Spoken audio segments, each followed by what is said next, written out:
pagi hari. Segala sentosa.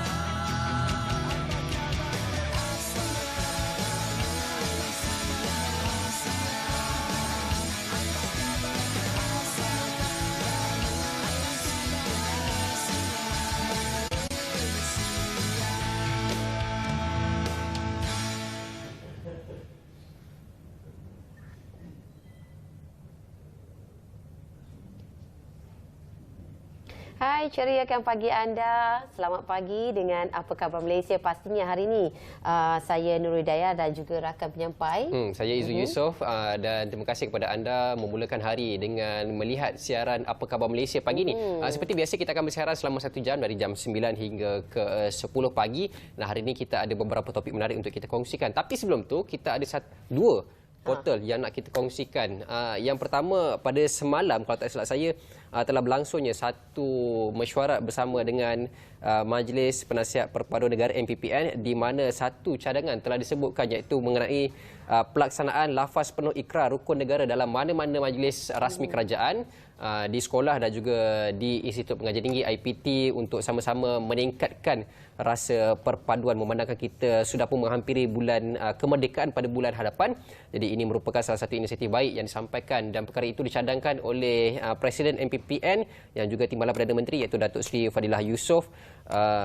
Kalau boleh kita lihat intipatinya, ada 3 kluster yang akan diterapkan dalam mana-mana program selepas ini, iaitu semarak kenegaraan, semarak perpaduan dan program komuniti ramah. Ini 3 kluster utama yang akan diangkat selaras dengan konsep Malaysia Madani. Dalam pada itu juga, Datuk Seri Fadilah juga menasihatkan masyarakat agar menjauhi sifat ekstremis. Memandangkan kita sudah menghampiri pilihan raya negeri, jadi sudah semestinya akan ada pihak-pihak yang memainkan sentimen 3R, agama, bangsa dan juga institusi diri raja. Jadi perkara itu haruslah dielakkan bagi sama-sama menjaga keharmonian masyarakat berbilang bangsa di Malaysia. Okey, Nurul? Okey, itu dia. Dan ini juga berita gembira juga kita nak kongsikan.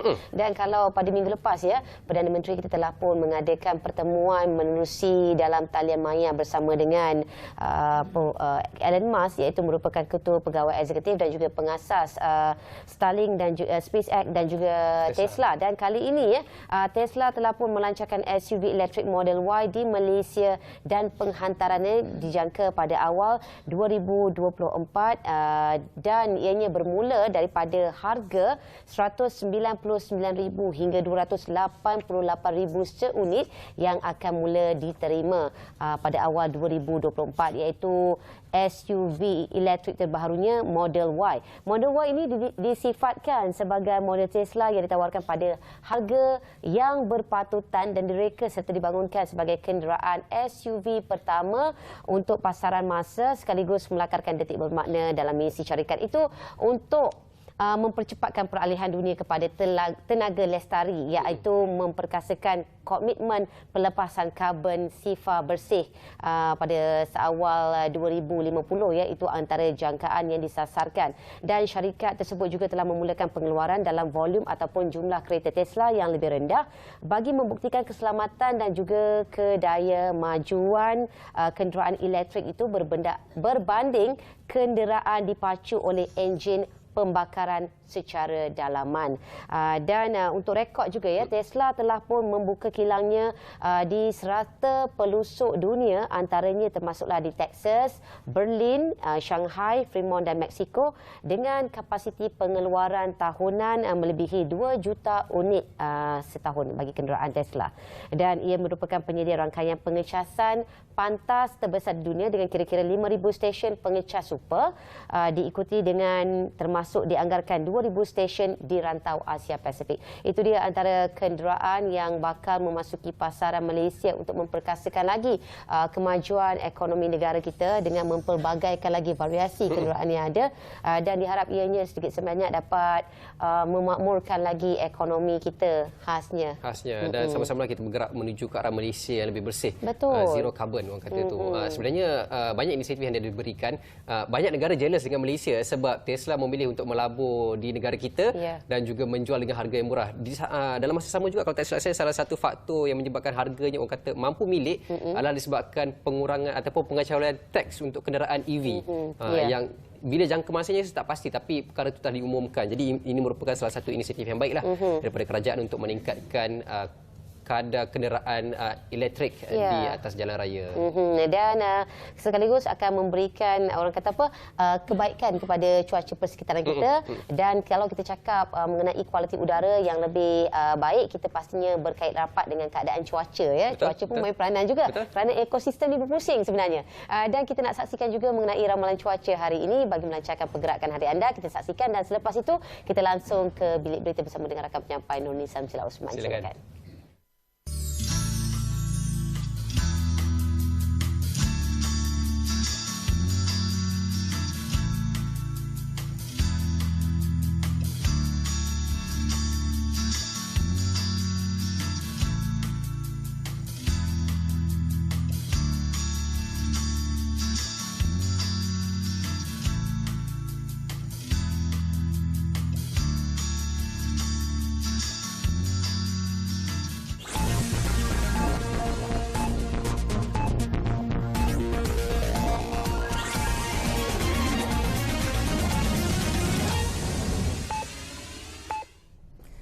Assalamualaikum dan salam Malaysia Madani, bersama saya Nurni Samsila Osman dari Bilik Berita. Baik, kita mulakan dengan laporan utama berita. Perdana Menteri Datuk Seri Anwar Ibrahim menyifatkan Vietnam sebagai rakan Malaysia yang paling akrab sejak terjalinnya hubungan diplomatik antara kedua-dua negara 5 dekad lepas. Beliau berkata kedua-dua negara menjalin hubungan dua hala yang amat baik dan Malaysia bersedia meningkatkan kerjasama serta hubungan istimewa sedia ada ke tahap lebih tinggi. Bercakap pada majlis makan malam rasmi yang dihoskan oleh rakan sejawatnya Pham Minh Chinh malam tadi, Datuk Seri Anwar turut menzahirkan kekaguman beliau terhadap perjuangan Vietnam dan rakyatnya untuk pulih daripada kesusahan serta kesukaran yang dialami semasa pertempuran menentang penjajah dalam tempoh beberapa dekad dan menjadikan Vietnam sebuah negara penting di ASEAN yang kini dikenali sebagai antara negara membangun paling berpotensi di dunia. Terdahulu melakukan kunjungan hormat terhadap Setiausaha Agung Parti Komunis Vietnam, Wan Phu Trong, Datuk Seri Anwar menzahirkan rasa gembira dengan kerjasama dua hala sedia ada dan berkata usaha akan dilakukan untuk mengukuhkan lagi hubungan itu. Pelaksanaan bantuan khas penghargaan khas kepada pesara PKKP merupakan inisiatif kerajaan untuk memastikan pembayaran pencen dan pencen terbitan yang diterima pesara tidak akan berkurangan meskipun kenaikan tahunan 2% dibatalkan susulan keputusan Mahkamah Persekutuan pada 27 Jun lepas. Pengarah Bahagian Pencen Jabatan Perkhidmatan Awam JPA Datuk Muhammad Syaiful Ibrahim berkata inisiatif kerajaan dengan tambahan PKKP bagi bulan Julai 2023 hingga Disember tahun ini adalah untuk mengharmonikan keperluan kerajaan. Keputusan kerajaan itu juga mengambil kira keprihatinan terhadap kebajikan pesara selain menghargai sumbangan golongan berkenaan semasa dalam perkhidmatan. Pegawai awam yang bersara sebelum 2013 bayaran pencen dikembalikan kepada amount pada Disember 2012. Dan kedua, pegawai awam yang bersara mulai 2013, bayaran pencen dikembalikan kepada amount asal semasa mereka bersara. Perbezaan amount pencen semasa dengan amount asal dibayar dalam bentuk bantuan khas PKKP. Menjelaskan kekeliruan berhubung pembayaran semula kenaikan 2% yang diberikan mulai 2013, Datuk Muhammad Syaiful berkata mahkamah telah memutuskan kerajaan tidak boleh mengutip balik penyelarasan pencen tahunan 2% yang dibayar sebelum ini. Mengulas penyelarasan pencen seterusnya, beliau berkata perkara ini akan dikaji bersekali dengan cadangan semakan semula sistem saraan perkhidmatan awam bersama dengan Kementerian Keuangan untuk melihat kesan kepada pesara.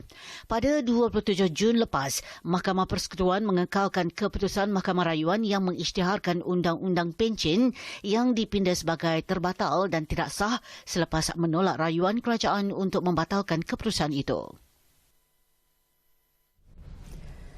Kerajaan Persekutuan akan memastikan kelancaran proses pengambil alihan Maswings agar visi Sarawak untuk menubuhkan syarikat penerbangan sendiri dapat direalisasikan segera. Menteri Pengangkutan Anthony Loke berkata perbincangan antara Kerajaan Negeri Sarawak dengan Khazanah Nasional Berhad berhubung pengambil alihan itu juga berlangsung dengan baik. Dengan adanya syarikat penerbangan diambil alih oleh Kerajaan Sarawak, maka ia bukan sahaja bertumpu kepada perkhidmatan luar bandar, tetapi syarikat ini juga boleh dikembangkan menjadi sebuah regional airlines yang di mana sahaja destinasi yang nak dibuat itu terpulang secara commercial decision kepada syarikat penerbangan tersebut.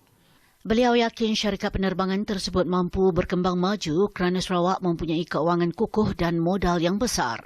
RAS adalah perkhidmatan udara bagi memenuhi keperluan sosial penduduk luar bandar di Sabah dan Sarawak serta dianggap sebagai tanggungjawab sosial Kerajaan Persekutuan kerana perkhidmatan itu merupakan perkhidmatan yang tidak memperoleh sebarang keuntungan. Kos penyediaan perkhidmatan RAS oleh syarikat operasi ditanggung sepenuhnya oleh Kerajaan Persekutuan dalam bentuk subsidi dan bayaran sewa pajakan pesawat. Anthony berkata kementeriannya juga komited meneruskan subsidi kepada Maswings walaupun selepas Sarawak mengambil alih syarikat penerbangan itu. Sekian daripada saya Nurni Samsul Osman dari Bilik Berita Malaysia Madani Tekad Perpaduan. Assalamualaikum dan salam hormat.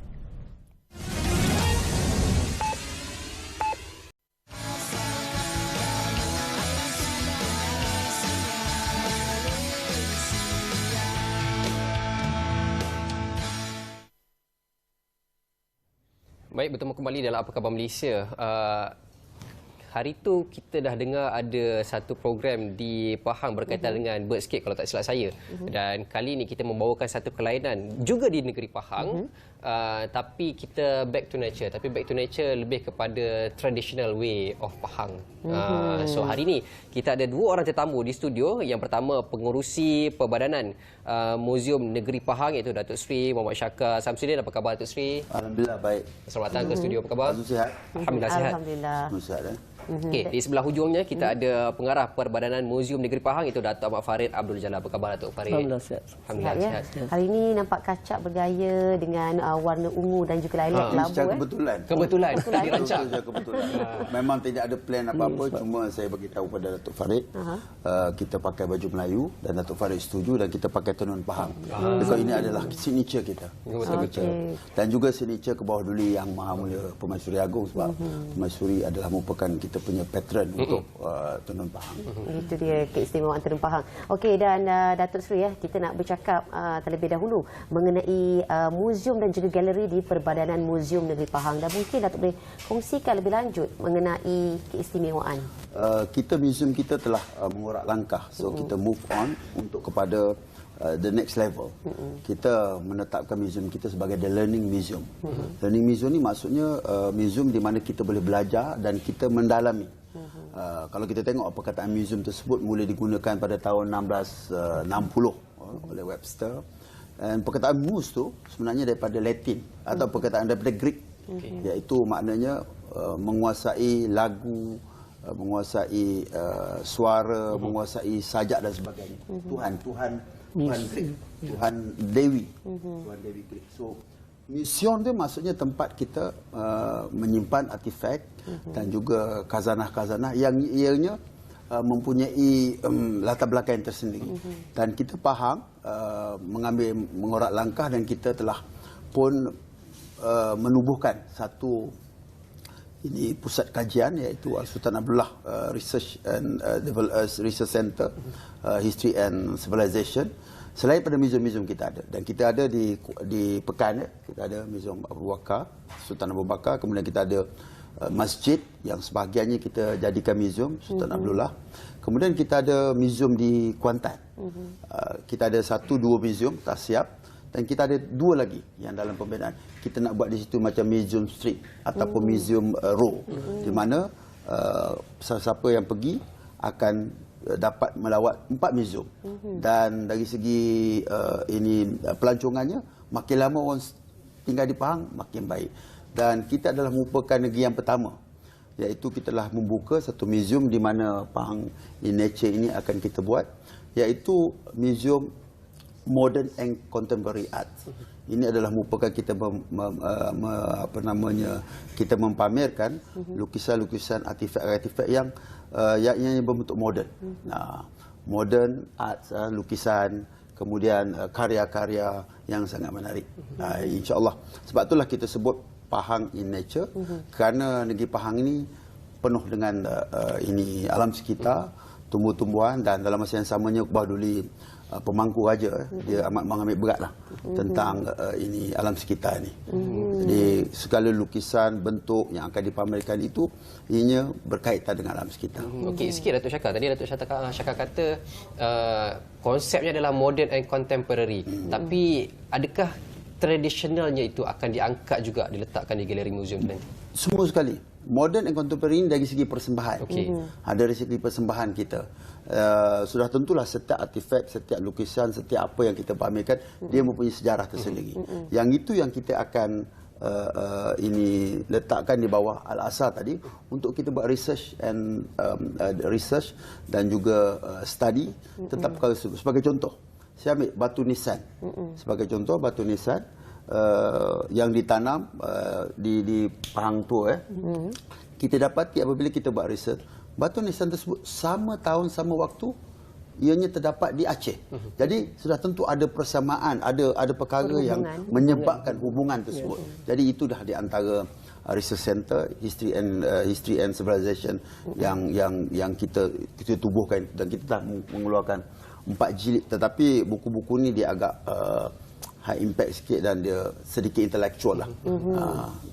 Kerana kita memberi grant kepada mereka yang kita anggap sebagai mampu untuk mengembalikan semula sejarah-sejarah. Kalau kita tidak ada documentation tentang sejarah ni, dia akan habis begitu. Salah satu daripadanya sekarang kita sedang buat iaitu language, bahasa, spoken, bahasa Pahang. Kalau sekiranya kita tak preserve perkara-perkara seperti ini, mungkin 10 tahun, 15 tahun, 20 tahun akan datang, generasi baru, generasi Izu, generasi Norul mungkin tak tahu perkara ni. Sebab tu kita kena preserve, kita kena pelihara. That is what we call as a learning museum. Faham. Okey, berbalik kepada Datuk Farid selaku pengarah Perbadanan Museum Negeri Pahang. Program yang ada, saya difahamkan akan berlangsung selama 6 bulan, iaitu pameran Pahang in Nature. Mungkin Datuk Farid boleh kongsikan apa sebenarnya keistimewaan Pahang in Nature ni? Okey, Pahang in Nature ni kita terinspirasi bila kita dengar surah Ar-Rahman tu. Surah Ar-Rahman tu cakap pasal keindahan semua jadi keindahan, dan apa lagi yang nikmat yang ada. Because Pahang ni sangat dianugerahkan dengan berbagai alam, semua menjadi taman negara yang tertua di dunia pun di Pahang. Pulau antara yang terbaik, terindah di dunia pun ada di Pahang, di Pulau Tioman. Tasik yang hebat di Tasik Ceni. So kita nampak anugerah-anugerah yang memang tak dapat kita nafikan lagi tentang kemakmuran negeri Pahang. Jadi itu antara idea kita. Kita pergi untuk projek ini, kita pergi ke setiap daerah, bawa artis lukis, pergi ambil gambar, dapat inspirasi, dan kemudian kita transfer dalam bentuk lukisan. Itu antara yang kita cuba lakukan. Sebab pada saya, dalam kita berkarya ke apa saja, kita mesti lihat itu balik kepada pencipta. Sebab kita letak museum ni bukan sekadar kita mengakui keindahan, kesenian, tapi kita cuba untuk mengaitkan kesenian itu untuk merapatkan kita dengan pencipta. So ada Pahang in Nature ni, kita memang ambil masa lebih setahun lebih lah kita rancang. Bukannya tiba-tiba nak buat, tak. Kita dah plan hampir 2 tahun tak silap saya. Kita pergi setiap daerah, kampung orang asli, kampung-kampung Melayu yang di dekat Taman Negara. Kita duduk dengan mereka, berborak macam cerita, dan from there kita dapat idea-idea macam mana kita nak persembahkan lukisan itu. Itu antara keistimewaan Pahang ini. Celah kita cakap pasal Pahang, bukan kita kopi, tapi kita pergi buat research dan menturia lah. Bukan kita hanya dengar cerita-cerita, tak ada. We have long research, kita buat proper dengan artis yang terlibat, kita bawa masuk sampai dalam Taman Negara kan. Dan dia ada sikit research tu agak mendalam. Dan saya fikir ini satu usaha untuk kita mengangkat balik isu-isu alam sekitar. segi pencemaran, climate change dan sebagainya. Kononnya Pahang in Nature ni memberi sikit kesedaran pada orang ramai kena agahi anugerah yang percuma tu sebenarnya. Jadi kita harap program ini dapat memberi satu mendekatkan masyarakat dengan Pahang, dapat mempromosikan keindahan-keindahan alam semesta jadi di Pahang juga. Apa yang dapat kita simpulkan, Pahang in Nature ni adalah satu orang kata apa, kompres daripada keindahan Pahang dan juga sejarah yang ada di situ. Dan mungkin Datuk Sri boleh kongsikan bagaimanakah pameran ini dilihat sejajar dengan usaha untuk melestarikan lagi alam sekitar. Kalau sememangnya kita kerajaan telah pun membuat dasar ya, di mana pada tahun 2030 ya, bahawa kita punya ini carbon kita, carbon emission kita ataupun greenhouse kita supaya ianya reduce.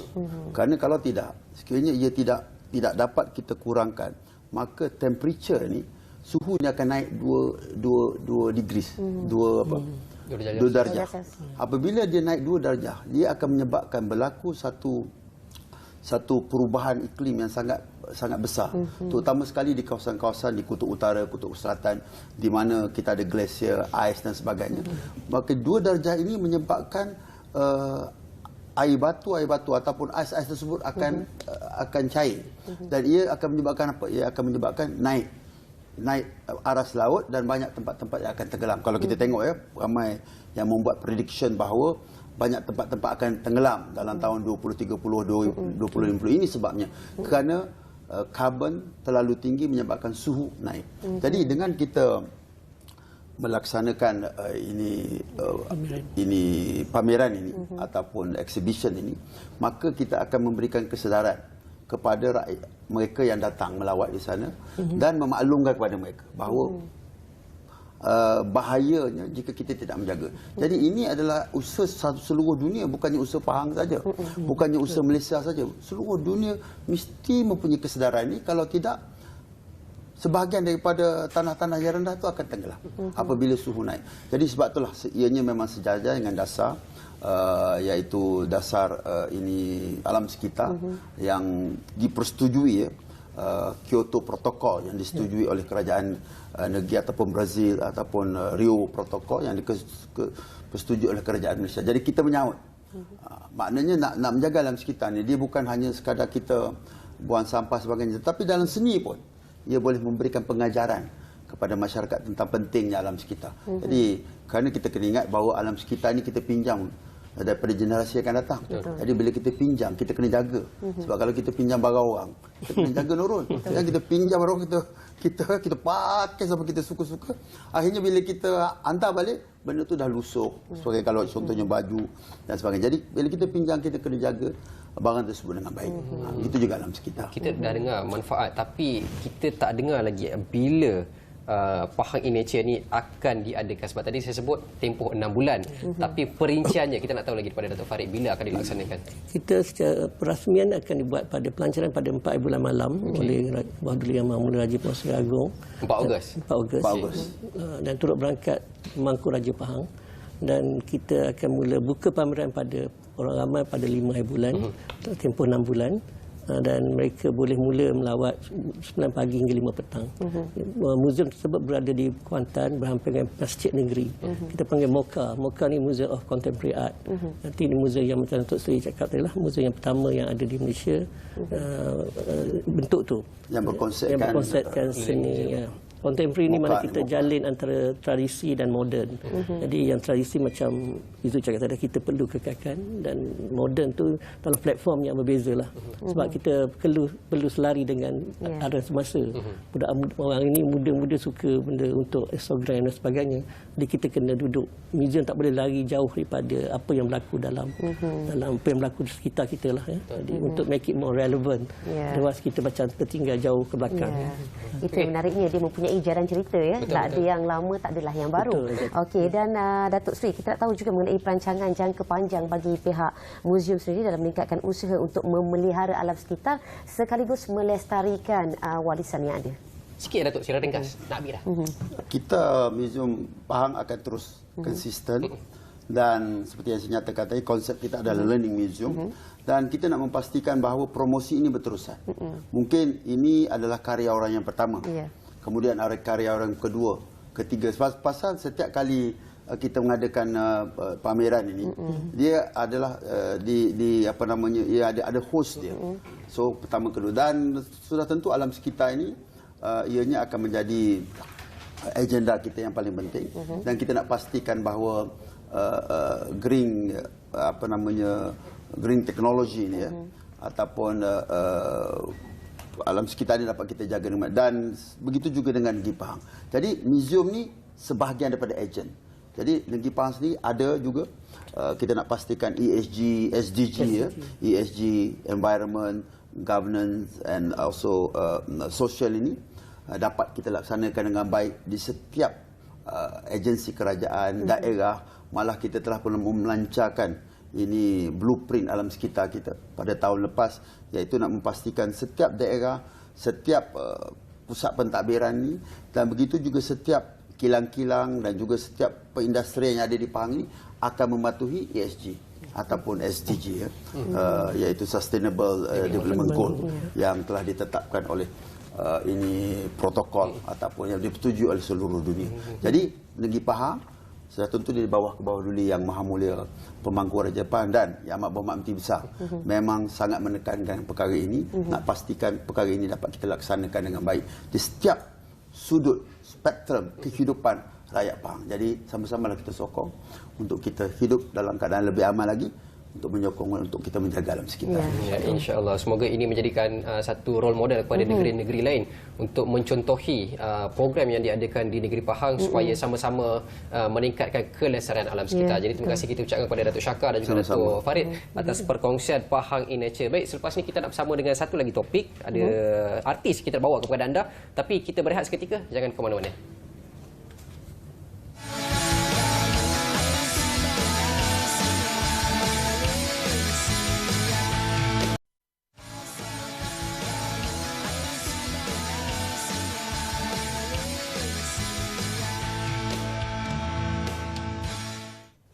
Baik, bertemu kembali. Terima kasih kesudian bersama Apa Khabar Malaysia, masih lagi dalam Apa Khabar Malaysia. Tadi kita dah bersama dengan dua orang tetamu, Datuk Syakar dan juga Datuk Mak Farid, bercakap Pahang in Nature. Tapi kita nak beralih seketika. Kita nak pergi kepada satu dokumentari bercakap soal Festival Dokumentari Antarabangsa Walk the Dog.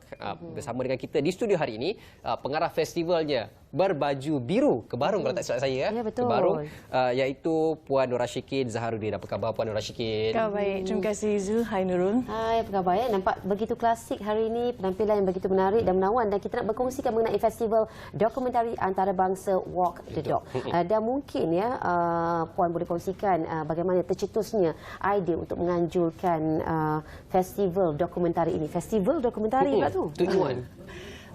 Kita sebagai documentary filmmaker, kita kadang banyak mengembara ke luar negara. Lepas tu kita banyak pergi pada documentary circuit.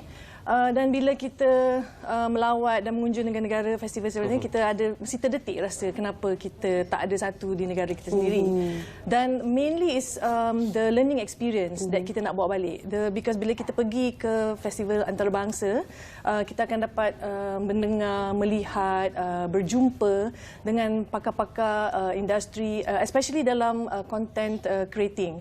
Jadi saya bersama suami saya, kami bekerja sama together untuk documentary film. Jadi kita rasa macam maybe kita kena ada satu di Malaysia, di mana kita boleh invite, kita boleh bawa semua pakar-pakar documentary filmmaker, producer, directors to the country. Kita datang ke Malaysia and they can share.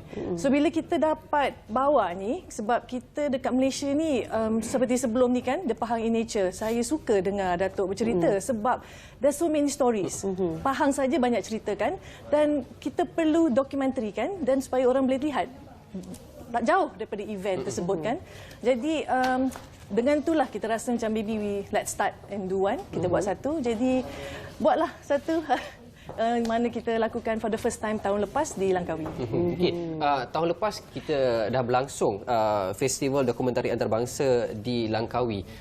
Tahun ini adakah akan berlangsung juga di Langkawi ataupun akan ada satu tempat lain yang akan dianjurkan? Ya, tahun lepas for our first documentary festival kita lakukan di Langkawi dan pada tahun ini juga kami masih berada di Langkawi yang mana akan berlangsung 1 hingga 3 Ogos ini. Tetapi mungkin kita akan bergerak sebab bila kita buat festival, kita jemput pakar, kita jemput filmmakers, kita jemput speakers. At the same time kita nak mereka datang dan visit the whole of Malaysia. Jadi kita mula up north lah. Kita start dengan Langkawi dulu. Dan Langkawi ialah sebuah UNESCO Global Geopark. That's an international location. So a beautiful place. So tapi objektif dan saya rasa kita punya kita rasa kita akan sentiasa bertukar sebab Malaysia ada banyak tempat-tempat menarik. I mean not only kat Semenanjung Malaysia, kita ada Sabah, kita ada Sarawak, kita ada banyak taman negara. So many beautiful, kita ada Pahang. Mana tahu mungkin festival pun boleh berlaku di Pahang mungkin. InsyaAllah kan. Tadi nature. Puan Syikin ada sebut bermula di Langkawi, mungkin akan bergerak, akan berlaku pergerakan sepanjang festival. Kalau bermula di Langkawi mesti ada pengakhiran. Pengakhirannya di mana? Kita tak ada cakap pasal akhir lagi lah sebab kita selalunya kebanyakan festival ni bertahun-tahun. Tapi definitely Langkawi being our first location, kita punya tu, you always want to come back.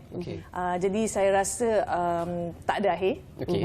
Tapi kita akan sentiasa bergerak Berterusan di dalam Malaysia. Itu yang menariknya. Dan Puan Syikin, kita nak tahu juga apa yang menarik sepanjang 3 hari berlangsungnya Festival Dokumentari Antarabangsa Walk the Dog ini. Jadi kita have 3 days kan. Kita ada 3 hari, kita penuhkan dengan forum, kita ada workshop, kita ada master classes. So bagi forum dengan master class, kita invite international speakers. Antara untuk tahun ini kami ada Mr. Imamur Rassan.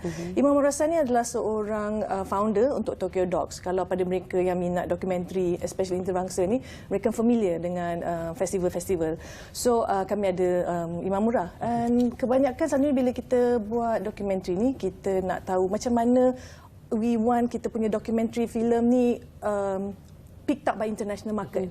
And Mr. Imamura is antara salah seorang yang amat the person for us to know and listen to. Saya rasa inilah satu opportunity for especially mereka content creators. Sebab kadang-kadang bila kita cakap dokumentari ni, kita rasa dia macam berat, besar. Tapi sekarang ni content is big. Kita boleh create content and platform untuk melihat content ni banyak. Dan kita akan refer kepada factual content, content berfakta lah. Tak semestinya dokumentari saja. Jadi untuk get this out, I think it's a good opportunity lah. Kita ada boleh jumpa speakers. So tadi saya sebut ada Mr. Imamura. Kami juga ada one of our opening keynote ialah Mr. Fabio Mancini. Dia adalah one of the commissioning editor documentary department dari RAI Italy. Dan juga we have Miss Esra Dogramasi. She is from daripada SBS Australia. And dia memang adalah salah seorang yang an expert, pakar dalam digital strategies untuk digital content on platform. Sebab sekarang ni kita consume content, kita bukan sahaja di televisyen. Kita ada bermacam cara. Jadi bagaimana kita nak buat satu content menarik, minat untuk international market, because Malaysia ada banyak story lah, banyak cerita. We have a lot of untold stories. And we need to start somewhere. Dan kita kena find a way how to reach international audience. Jadi we have forums and of course we have workshop. Jadi antara satu workshop yang dijalankan ialah untuk Mr. Imamura, pada mereka yang rasa macam nak cuba, macam mana rasanya kalau kita nak pitching untuk orang kan. So Mr. Imamura akan melakukan sebuah workshop. Dia boleh datang tengok and he will give a personal comment untuk macam mana yang cakap how to entice, macam mana cerita yang boleh dibawa untuk international market, and that is very, very good. But of course we have our Malaysian filmmakers. Saya ada Mr. Istazali Isa. He is a master trainer. Itu dari segi post production juga. Sebab kadang bila kita cakap pembikinan filem ni, kita sebenarnya banyak. Ada producer, kita ada penerbit, kita ada penyunting. Jadi kita juga ada our Malaysian experts yang akan berada di sana. A lot. We have those are only master classes. Dan sebab we started the festival with a documentary competition. Kita menerima almost more than 70 submission, international submission, documentaries more than daripada 15 negara.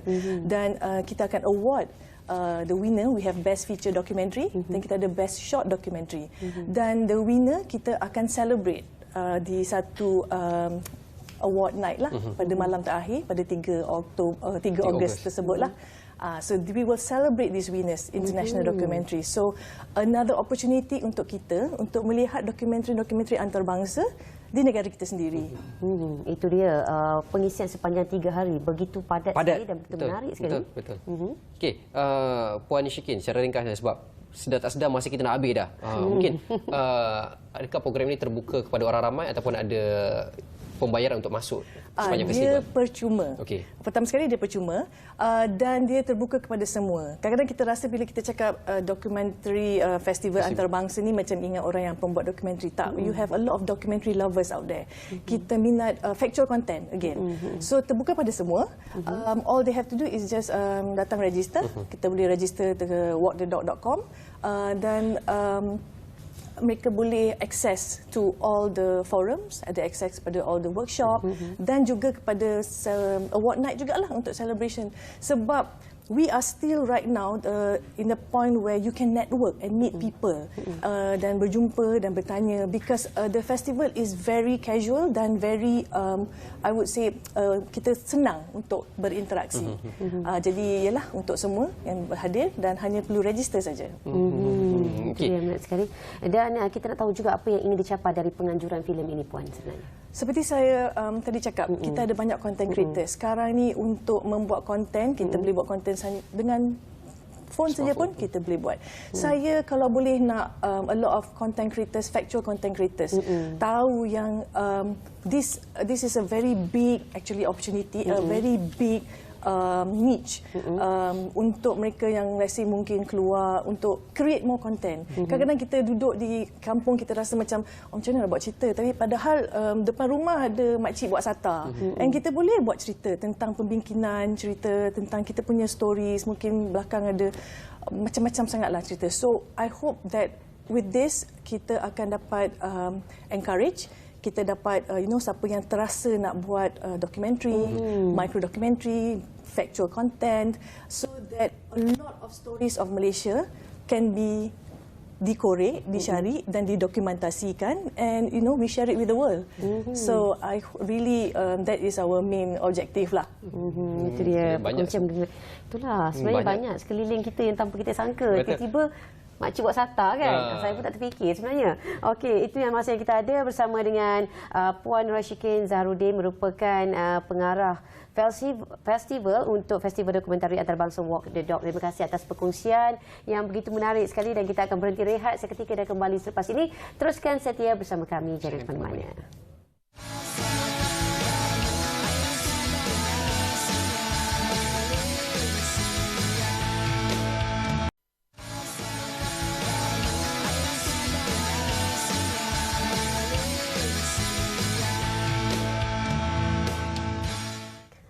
Okey, dan Izu, sebenarnya hari ini kan banyak kita kongsikan mengenai pengisian, mengenai acara ataupun event kan, daripada Pahang sampai event yang akan berlangsung di Langkawi. Dan yang paling menarik juga, event akan teruskan dengan kemeriahan untuk meraihkan rakyat sebenarnya, untuk memberikan satu pesta, satu hiburan pada hujung minggu dan yang pastinya dalam menjana ekonomi negara. Kita nak cakap mengenai gig rakyat jelata. Sesuatu yang menarik sebenarnya ni. Dengar gig ni, ada peminat-peminat dekat luar sana yang sudah pastinya ternanti-nanti. Saya difahamkan akan berlangsung di 2 lokasi, tapi kita tak nak reveal dulu. Kita nak memperkenalkan tetamu kita di studio. Kita mula tadi, kita dah mula dengan paling dekat, kita mula dengan paling hujung yang memegang gitar selaku vokalis Nitrus. Itu Abang Said. Apa khabar Abang Said? Sihat? Sihat Okay. Alhamdulillah. Di yang paling dekat dengan Nurul sekali, iaitu penganjur gig rakyat jelata, iaitu Nervous Pretty Ugly. Saya nak panggil apa pun tak tahu ni. Nervous saya. Okey, di permulaan perbincangan kita mungkin boleh kongsikan kenapa dipanggil gig rakyat jelata? Gig ni sebenarnya dia memang didesignkan untuk, it's a movement lah. Kita panggil rakyat jelata sebab ini untuk golongan-golongan marahin untuk datang support our local act. Waktu kita bagi tiket di harga yang murah, RM70 je kita dapat lihat 6 band beraksi. Antaranya? Antaranya Nitrous lah, of course, Pretty Ugly, kita ada local band dua kita pilih, iaitu Mark dan juga Couple. Dan yang lagi satu lagi dua ya, Strike Out dan juga Late Night Frequency. Ini adalah band-band indie yang mewakili untuk segmen di Ipoh. Kalau kita kata indie, kita akan imbas kembali di mana industri muzik indie ketika tahun 2000 begitu rancak sekali. Dan kita akan kembali ke ketika itu. Dan kita nak tanya juga pada Abang Said, ketika gig Rakyat Jelata, berapa buah lagu yang akan dipersembahkan oleh Nitro sendiri? InsyaAllah kita akan bawa dalam 7 atau 8. Kalau ada masa kita tambah lagi. Mungkin saya akan buat sebuah, seperti kita tahu kita telah kehilangan seorang pemuzik daripada kumpulan Blues Gang.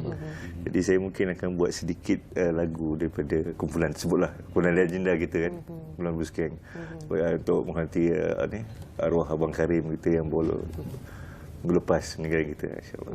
InsyaAllah. Itu mungkin dia punya special sikit lah.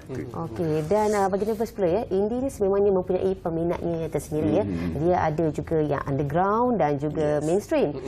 Dan ketika ini kita nak tahu juga, adakah antara yang artis-artis yang mempersembahkan persembahan kelak di gig tersebut adalah dilihat dicongkil daripada pelbagai sudut daripada industri gig atau bagaimana? Kebanyakannya lah indie, band-band yang terpilih ni rasanya indie yang mainstream hanya kami berdua je. Nitrous dan juga Pretty Ugly. Dan lain-lain tu adalah band-band indie yang dah bergiat. Ada yang daripada 90s dan juga seangkatan kami juga tahun awal-awal 2000-an tu. Dan dicungkil pun disebabkan oleh bakat mereka lah. Macam Late Night Frequency tu, dia separa lah. Dia memang nak pergi mainstream, tapi sekarang tengah menaik kan. Dia baru-baru tahun lepas rasanya dia menang award untuk Best EDM Music di Anugerah Industri Music. Jadi kita nak perkenalkan band-band yang macam ni.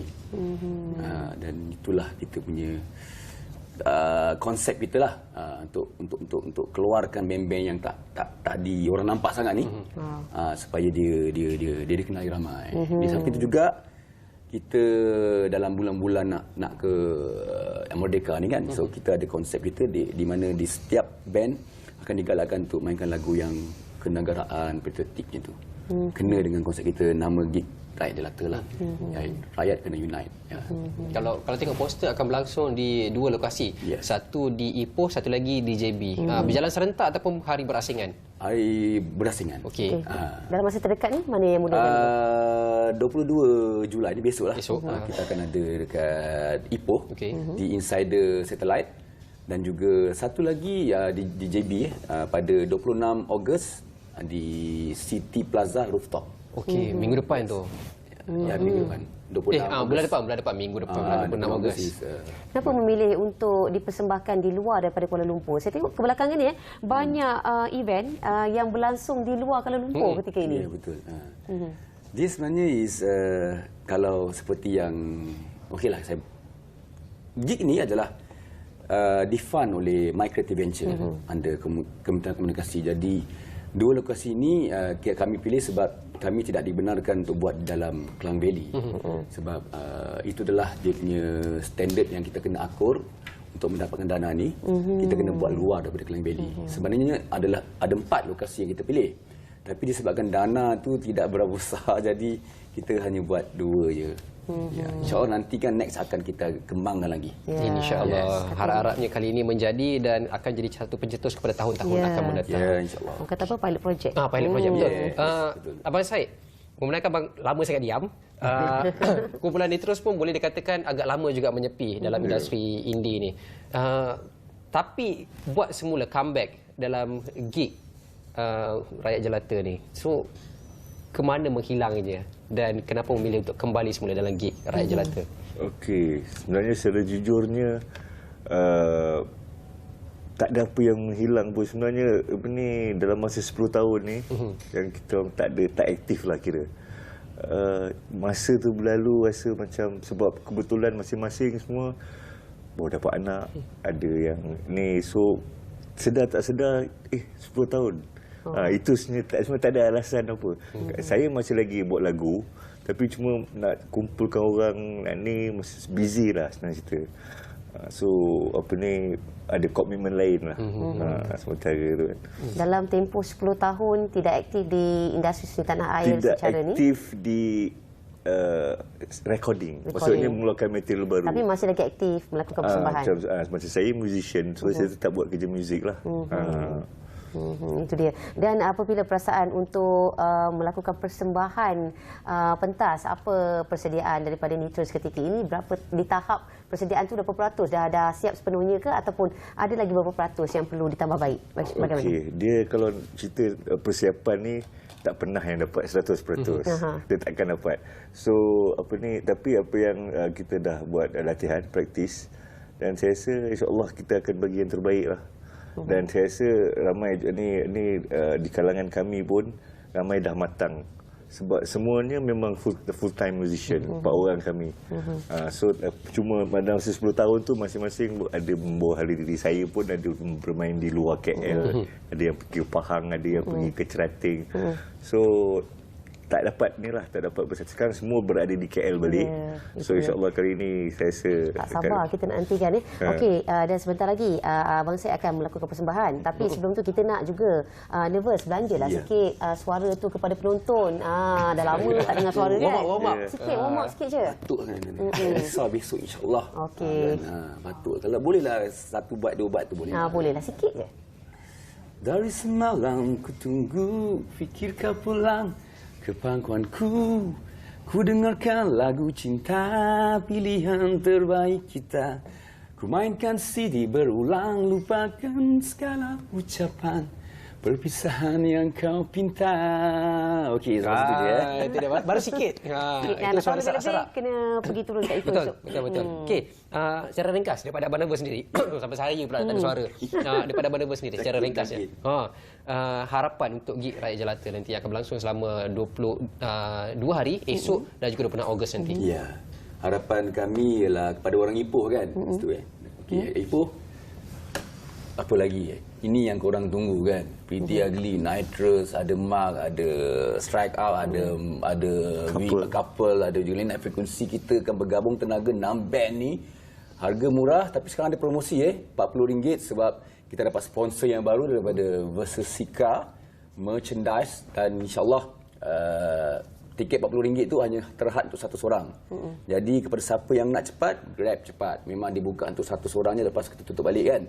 Dan juga siapa yang tak dapat menonton di Ipoh besok, bolehlah tonton gig kami ni di mana? Di JB, di City Plaza Rooftop pada 26 Ogos. Datang beramai-ramai, ada banyak band.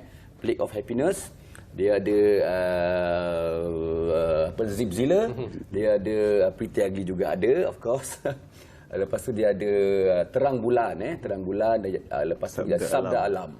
Alright, dan juga ada banyak bunyi Republic, Plague of Happiness dan juga band Terang Bulan adalah local band daripada JB. Dia akan mewakili gig tu nantilah, dia highlights malam tu nanti. Dapatkan di cdbagasi.ubertickets.asia tiket tu. Right. Okey, itu dia orang Ipoh. Jangan lupa jangan lepaskan peluang dan tak payah cakap banyaklah. Orang sebelah ni pun saya pun orang Ipoh juga. Datang jauh. Sebelah je. Harga tiket RM40 je ni. RM40 murah-murah. Okey, kumau orang Ipoh jangan lepaskan peluang nak menyaksikan persembahan gig. Pastikan anda tonton ataupun saksikan gig Rakyat Jelata yang akan berlangsung pada esok. Okey, dan kita sampai ke penghujung rancangan. Nampaknya kita dah banyak perkongsian kita kongsikan, tapi seperti biasa kita dah janjikan daripada awal rancangan kita berkata kepada penonton bahawa ada persembahan penutup pada hari ini dan pastinya daripada side vokalis Nitrous yang akan meninggalkan anda dengan satu persembahan yang begitu istimewa. Jadi sekali lagi kita nak promote kepada orang-orang Ipoh Koma semua, jangan lepaskan peluang untuk menonton gig Rakyat Jelata yang berlangsung pada esok. Betul, saya Izzu Yusof. Saya Nurul Mul. Assalamualaikum, salam hormat dan sehingga berjumpa lagi kami tinggalkan anda dengan persembahan pastinya daripada side vokalis Nitrous. Dipersilakan. Yuk kita dengarkan lagunya. Silakan bang. Okey. Ya. Lagu ni berjudul Kamu. Umpama bidadari yang turun dari kayangan, indahnya tak berbandingan, terasa bagai di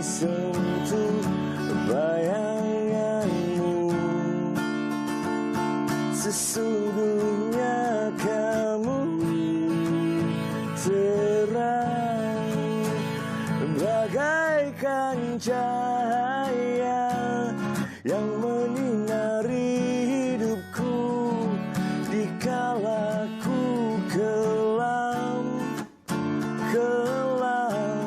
terciptalah aku untuk kali pertama dan akan ku buktikan kesungguhan dari hati ini.